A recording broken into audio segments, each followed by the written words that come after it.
दोस्तों T series आज भारत की सबसे बड़ी म्यूजिक कंपनी तो है ही, साथ ही साथ इसका नाम दुनिया की भी सबसे बड़ी म्यूजिक कंपनियों में लिया जाता है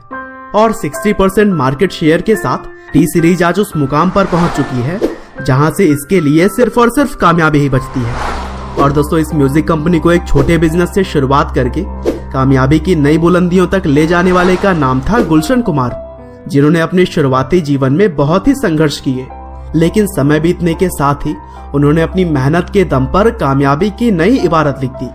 हालांकि सफलता के बुलंदियों पर राज कर रहे गुलशन कुमार से जलन रखने वाले लोगों ने महज 41 साल की उम्र में ही उनकी हत्या करवा दी, लेकिन उनका यह छोटा सा ही जीवन दुनिया के बहुत सारे लोगों के लिए एक मिसाल बन गया और आज भी उनकी लाइफ स्टोरी लाखों करोड़ों लोगों को प्रेरणा देने का काम करती है।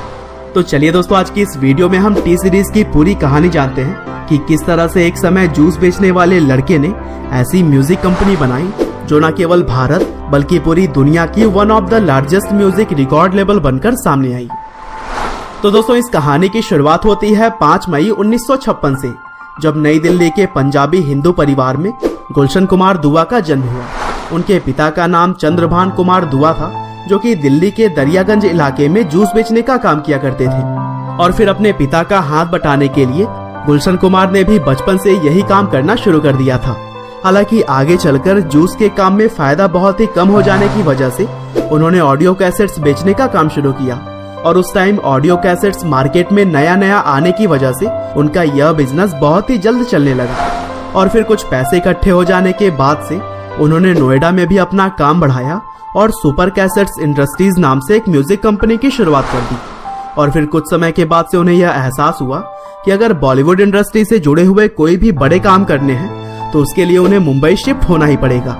और फिर इसी सोच के साथ गुलशन कुमार मुंबई चले गए, जहां पर उन्होंने संगीत को और भी अच्छे से समझा और अपने बिजनेस को भी बढ़ाना शुरू कर दिया। और फिर आगे चलकर 1983 में उन्होंने अपनी म्यूजिक कंपनी का नाम बदलकर टी सीरीज कर दिया।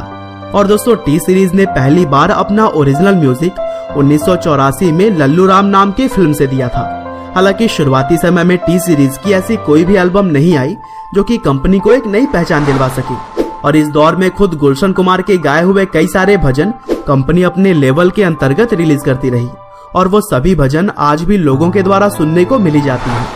हालांकि आगे भी अपने प्रयासों को गुलशन कुमार ने जारी रखा और फिर पहली बार 1990 में आशिकी फिल्म के गानों से कंपनी को नई पहचान मिल सकी और इस एल्बम की लगभग 20 मिलियन कॉपीज बेची गई, जो कि आज भी सबसे ज्यादा बेचे जाने वाले एल्बम्स में से एक है। और फिर यहीं से टी सीरीज को जो सफलता मिलनी शुरू हुई वह आगे कभी भी नहीं रुकी और 1997 आते आते टी सीरीज बॉलीवुड की सबसे बड़ी म्यूजिक लेबल के तौर पर सामने आई और यहीं से हर एक दिन गुलशन कुमार कामयाबी की एक नई गाथा लिख रहे थे। लेकिन उनकी इतनी तेजी से तरक्की को देखते हुए उनके बहुत सारे कॉम्पिटिटर्स जलन की भावना रखने लगे थे और इसी के चलते जब वह सिर्फ 41 साल के थे तब उनकी हत्या करवा दी गई। और फिर छानबीन में यह पाया गया कि इस हत्या में डी कंपनी का हाथ था।